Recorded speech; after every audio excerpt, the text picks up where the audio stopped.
My name is Quentin Anthony Anderson, and today I officially announce my candidacy for Congress.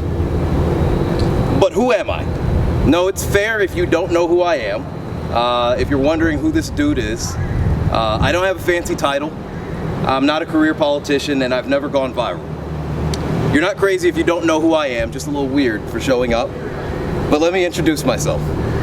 I'm a McKinley High Panther, a Louisiana Tech Bulldog, and an LSU Tiger. And God bless McKinley because it's the only one of the three that I'm not still paying for. I'm a proud product of public schools, and as a result, a steadfast believer in their continued ability to be the great economic equalizer for kids who might not come from a whole lot of money, but are willing to work hard and dream big. I'm a small, very small business owner who has to keep a full-time job as a side hustle so I can keep my dream of entrepreneurship alive. But like many of you, it's a dream I believe in, so it's worth the sacrifice. I'm an advocate for justice. In 2015, I led a successful legislative advocacy campaign to reform the school-to-prison pipeline, getting truly progressive legislation passed in a difficult political environment, and signed into law by a Republican governor. I'm the former communications director for Together Louisiana and Together Baton Rouge, fighting on the front lines in recent years against corporate welfare at the expense of our schools and against segregationist efforts to divide our parish. I've fought alongside environmental justice activists in St. James, and I've organized summits and rallies for justice. I've committed my career to the pursuit of equality and equity since my days as a law student working at the Capital Area Alliance for the Homeless. Now, I won't bore you with the rest of my LinkedIn profile details, partly because I don't want to lose you, but primarily because my resume is only the result of the man I was raised to be. I'm Reverend Alexis Anderson's son. I'm not just a preacher's kid, but I'm a preacher's grandkid. I'm Reverend Martha Ann Crump's grandson, who 44 years ago was the first in our family to run for office, running on a platform of jobs, housing, education, and healthcare. I'm the son of an airman and a Marine. I'm the grandson of a Korean War vet. I come from what old folks call good stock. I come from a long line of servant leaders who understood and instilled in me the principle that leadership starts with service, and service starts with respect. Respecting those you serve by being honest with them, being transparent with them, and being accessible to them. Unfortunately, that has not been the approach of our current leaders in Louisiana. I'm running because for too long, this state has gotten too comfortable with its political leaders being bought and paid for by the highest bidders, instead of representing the interests of the people they serve. For too long, politicians have pocketed money from anyone and everyone, only to turn around and sell us out as soon as their donors yank the leash.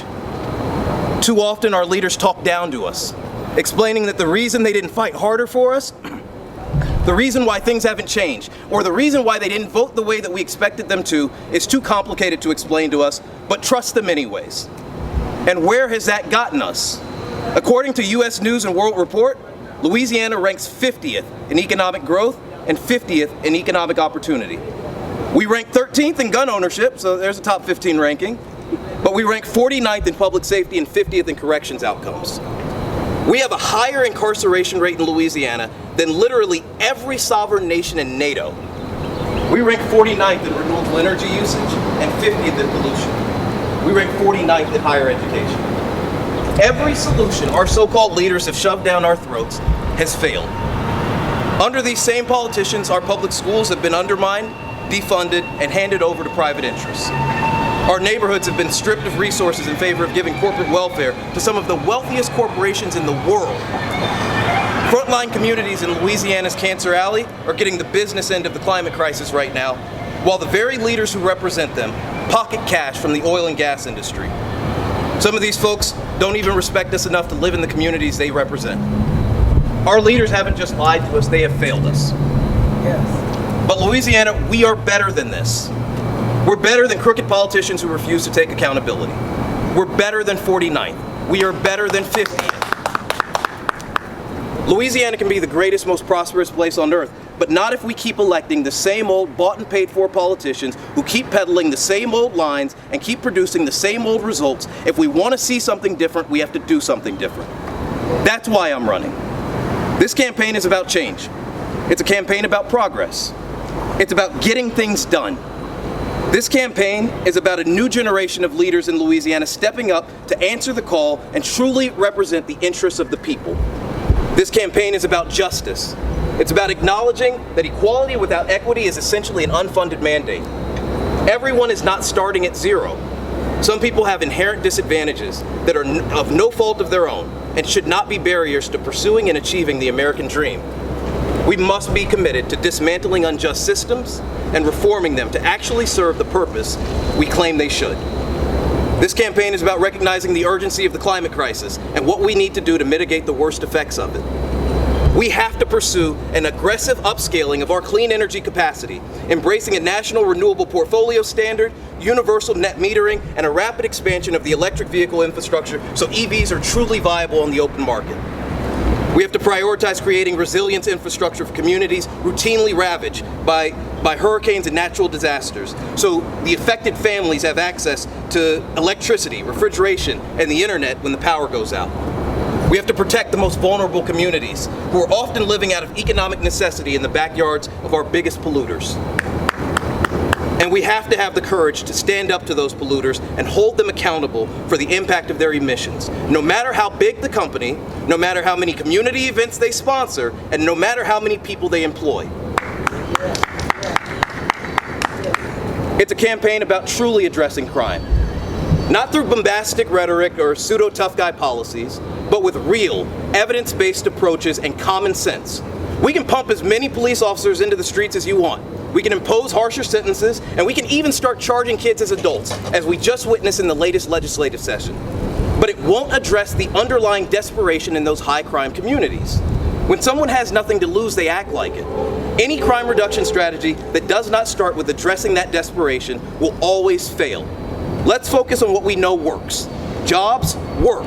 Opportunity works. Access to a public education system that we haven't given up on works. If elected, I promise I will fight to get the resources we need to not only train young people in future-proof industries, but to guarantee them employment and a good salary when they're done. This isn't about being pro-criminal. It's not about or not putting victims first. It's about being honest about what we need to do to keep you, your family, and your community safe. It's a campaign about people. It's a campaign that says no one in this state, no one in America should be subjected to second-class citizenship. No one should be discriminated against. No one should be discriminated against because of who they love or who they are. No one should be relegated to living in an unhealthy, cancerous condition.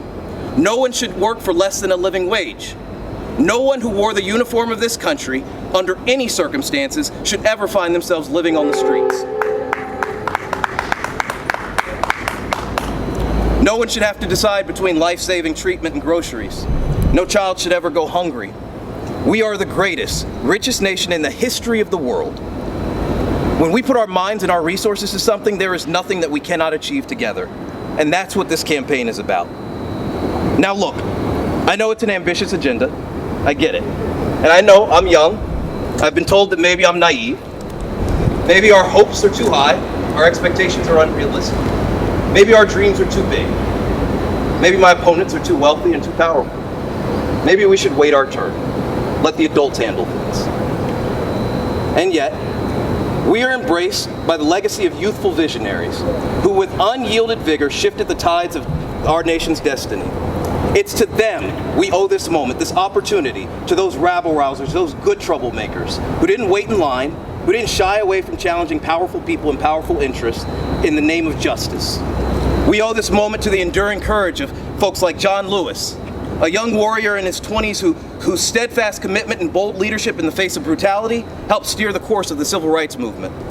We owe this moment to the valor of Medgar Evers, who, before reaching the age of 40, as the NAACP's first field secretary in Mississippi, fought with unyielding tenacity for voting rights and against racial injustice until his dying breath. And we owe this moment to a king who, not yet 40, articulated a dream of justice and equality that we've been fighting to realize and protect ever since. That's why when I hear people try to shame young people for shooting for the stars, for aiming high, for wanting more, I don't get it. Our collective legacy is built on challenging the status quo, not justifying it. This moment, much as it did for the heroes of our past, requires an understanding that true progress is fueled by the boldness of our convictions and the audacity to go big. This moment demands change, and that change isn't coming on a white horse to save us. We're not waiting for Superman. We are the change that we've been waiting for. This election can't simply be more of the same. This election has to be a rejection of politics as usual.